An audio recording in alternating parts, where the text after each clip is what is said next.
Chapter 1. Rob's Journal App. IVH Journal. March 20. I am Ilse Van Helsing, she said. Considering the events of that evening, I shouldn't have made the sound I did. A humorless, scoffing chuckle. Hell, I'd almost been killed 10 minutes before. The accumulated shock of the previous 30 hours couldn't be denied. My hands trembled. I do remember counting 10 ticks of the car's wipers before she spoke again, because I sure as shit had no response to someone dropping that name, however much sense it made in context. Abraham Van Helsing was an invention of author Bram Stoker, she said in her Dutch accent, but he based the character on my great-great-great-grandfather.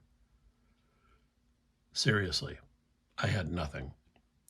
Maybe if she'd let me sit up front so I could see her face, I would feel like an active participant. But I'd been relegated to the Nissan's back seat. She stared ahead at the rain-slicked streets, Liverpool falling behind us. At this point, she hadn't told me we were going to Scotland. I knew precisely two things about our journey. Her GPS showed we were en route to Home 2, and I was finally getting answers she had denied me since we met. A big deal, sure, but my brain was fried, and I wasn't going to remember half of what she was about to say. I had a solution. "Wait," she said, turning around. "What are you doing?" I launched my phone's voice memo app and hit record. I reached forward and placed it on the armrest next to her. "Recording. You're the granddaughter of a fictional character based on a dude named Van Helsing. Keep going." "That's not what I said, and I didn't give you permission to record my voice. Shut it off." I leaned back and crossed my arms to control my shaking hands. "Tell me everything on the record or I don't want to hear it." Her mismatched eyes glared at me in the rear view. I glared back. She set her jaw and flicked on the car's radio. Story time was over. On the record. What a joke. My mother would laugh hearing those words coming out of my mouth. "Rob," she'd say, "you don't get to act like a journalism major after dropping out of college. It's definitely not something big box retail employees say." I nodded off with that memory buzzing in my head. I'm not usually a sound sleeper in vehicles, but my CPU crashed hard. I recall waking up when we stopped moving. I looked around long enough to register it was still dark. The Leaf was parked in front of an electric vehicle charging station at an Esso. Ilse talked in hushed tones on her phone outside. "I'll be there in 2 hours. Thank you, Gustav." I drifted back to sleep. I dreamt about her. How could I not? Ilse was unlike any woman I'd met. When she moved, she did it with the graceful swagger of a gymnast biker. She stood 5'7" in her heavy work boots. Her shoulders were broad, but it was hard to tell much else about her physique. She dressed in black, a thick sweater and loose jeans. A knit tubular scarf partially concealed a patchwork of scars on her throat. Her face was disfigured over one eye, as if someone had raked their nails across it trying to blind her. They'd succeeded. She had a brown irised prosthetic in her left socket, while her natural eye was bright hazel. Not only was English her second language, but she tended to clear her throat after speaking more than 5 words. My waking life may have been a nightmare since meeting her, but I felt safe with her in my dreams and in my life. She had saved it twice in as many days. "Rob." I awoke disoriented. The car's dashboard and navigation system were blank. She stood outside the open rear door, waiting. She had parked next to an immense stone wall, which told me nothing about our location. And she had called me Rob. I hadn't told her that was my real name when we met. I'd only given her my middle name. How had she known? I surreptitiously felt for my wallet and passport as I scooched out of the back seat. They were still in their respective places in my back pocket and money belt. I stretched my cramped legs and glanced around to get my bearings. This ancient wall turned out to be a building half the length of a football field and taller than I could throw a rock. It sat on a sloping hill in the middle of an immense gravel lot surrounded by forest on all sides.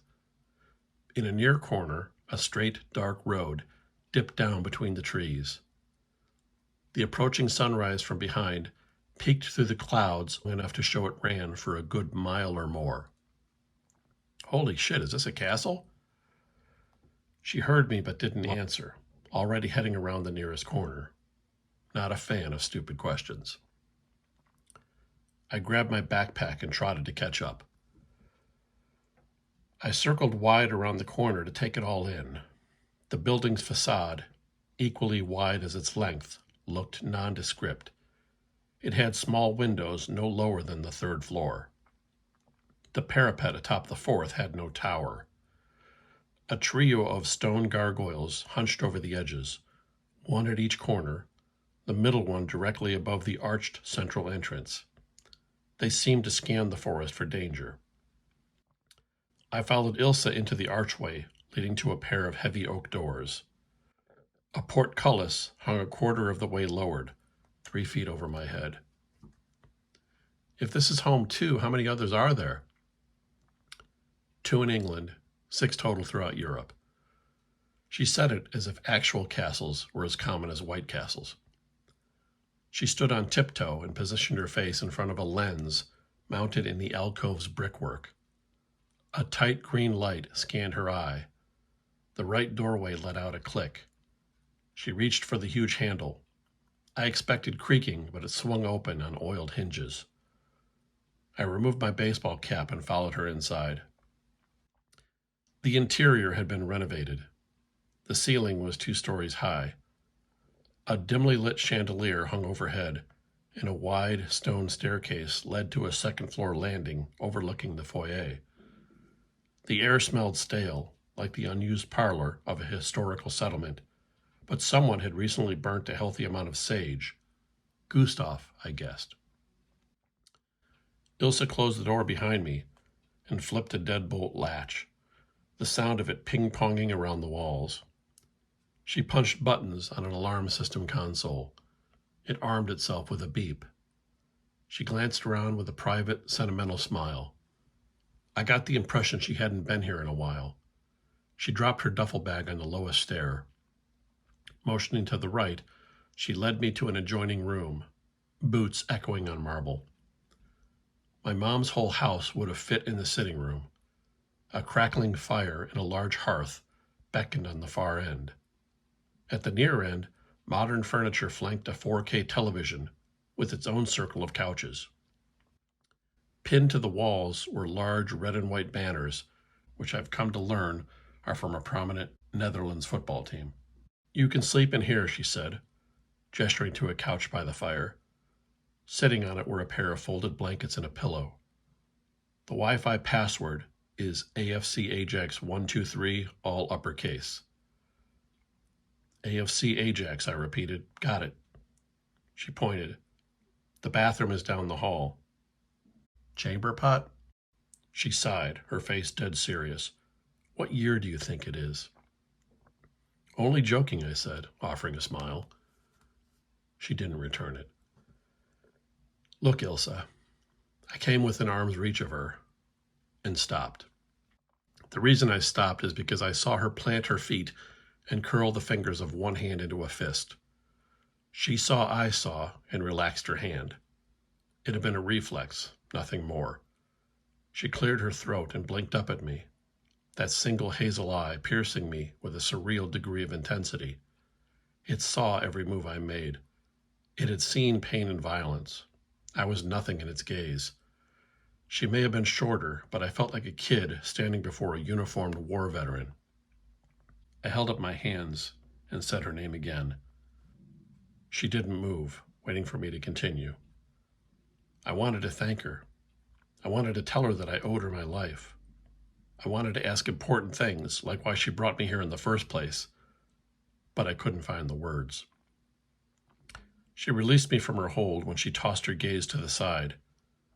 Kitchen is down the same hallway. Okay. She walked back toward the foyer. Feel free to explore. You are going to see ghosts. I laughed. She turned, pinning me in place again with that killer stare. She wasn't fucking around.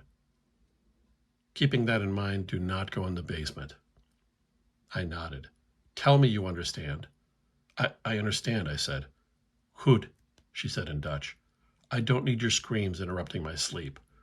Her footfalls ascended the stairs, then a distant door shut somewhere on the second floor. I looked around, cold and alone and insignificant. A 25-year-old guy from Illinois on an extended vacation in Europe. I'd pissed off my best friend and lost track of him after I acted like a jerk. The way I always do. Terrifying creatures, I didn't want to use the word monsters yet, had been trying to kill me for 2 days. And now I was in a castle with an older woman who had invited me to join her on a mission of some sort. I felt powerless. The fire popped and crackled, promising warmth. I crossed to a coffee table, slid it close to the hearth, and placed the pillow on it. I wasn't tired anymore, so it was time to sort my feelings the only way that comes naturally.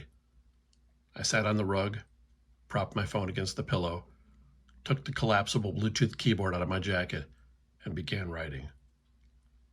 This is my new journal. I'm calling it IVH.